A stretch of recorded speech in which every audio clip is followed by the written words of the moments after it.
What do you guys think of the gaming though? When you guys think like fucking Mass Effect is gonna launch with the NFTs?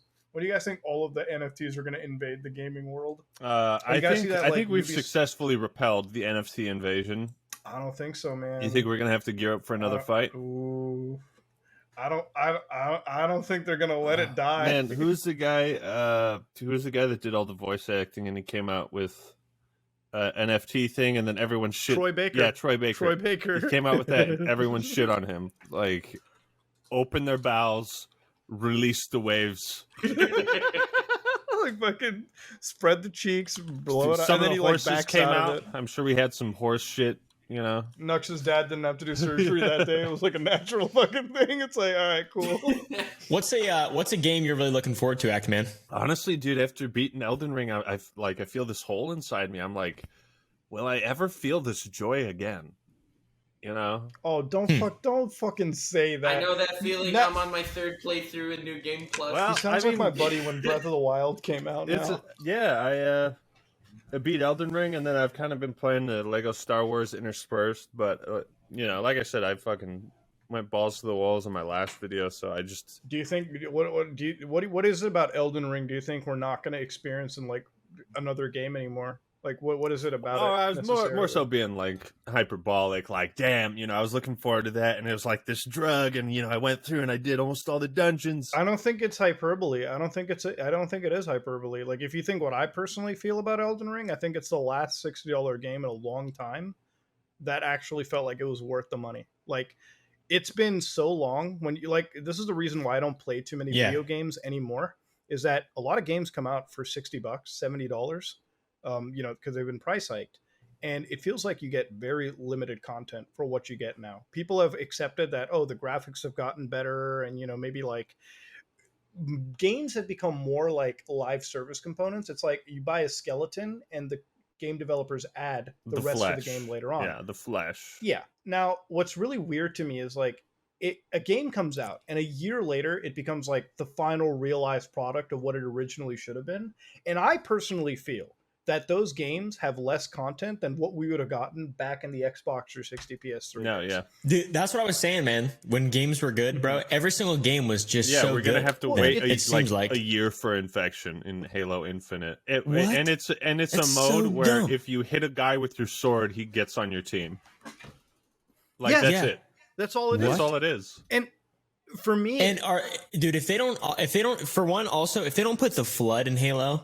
I'm not going to say what I'm going to do out loud, but I'm thinking it. All right. I'm thinking it real hard. Do you guys know the rumors of why Halo Infinite is kind of the way it is? Why? I know it had a shit development cycle. Yeah, there were rumors that they were. I don't know how true it is, but rumors that they were originally going the hero shooter direction with Halo.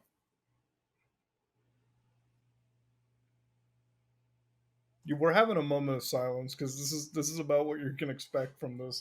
That apparently, I didn't know that. I mean, I don't know if that's verified or not, but I mean, it's with the way the development went. Sounds right. Did you guys see how they put the battle royale? I see Caleb's face is just like. Caleb's like, dude, I love Halo so much. Like, you guys don't understand. Every time I hear negative news about Halo, it literally.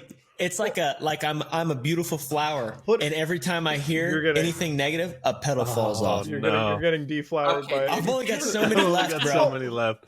Just replay Halo 2. Replay Halo 2. The petals go back. I want you guys to relive this for a minute, right? Like back in 2007, 2008, Xbox 360 at its prime.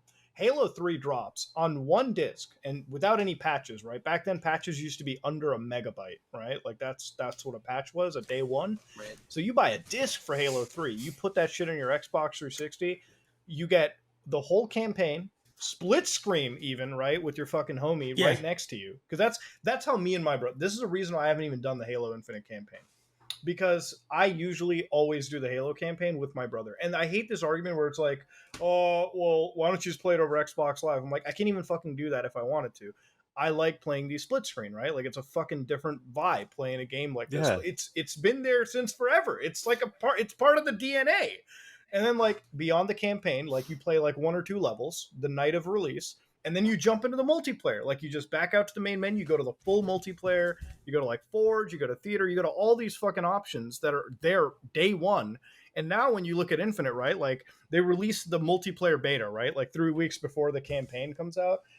To this day, months after launch, all you have is the campaign for a game that, sure, it's better looking, it's open world compared to the last Halo games. Obviously, a lot of effort went into it, but it is just a fucking campaign that they're making you pay $60 for, so it better be fucking, packed to the brim. Yeah.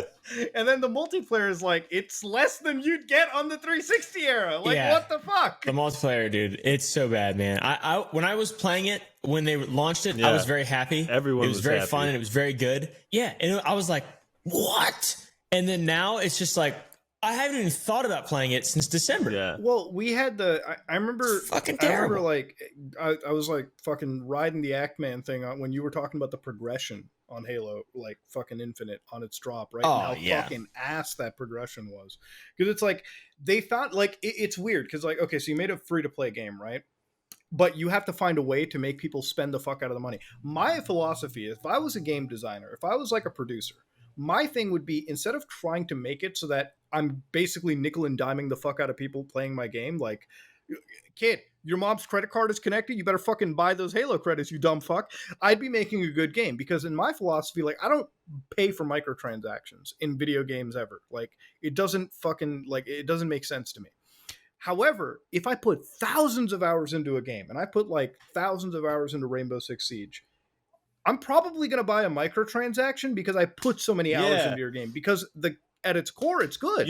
There's like so many things that Halo could have done. Like I don't understand this reluctance of bringing back Keith David and David Scully as like Arbiter and Sergeant Johnson in some capacity.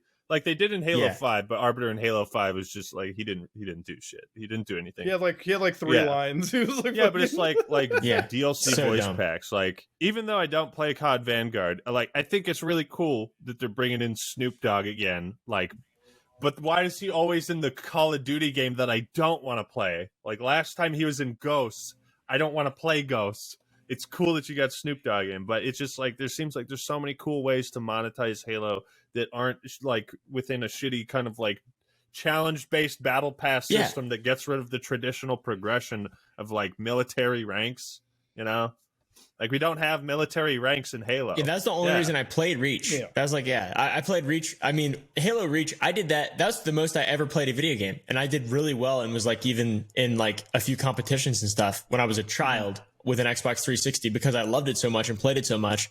And then never even played Halo 4. And I played Halo 5 and I was like, all right, I was thinking about killing myself. Now I'm really going to do it. You guys want to know something that's really interesting, though? I was thinking about this because the last time I played a Lego game, I think, was the original Lego Star Wars in 2005. And I'm playing the newest one like 17 years later in 2022.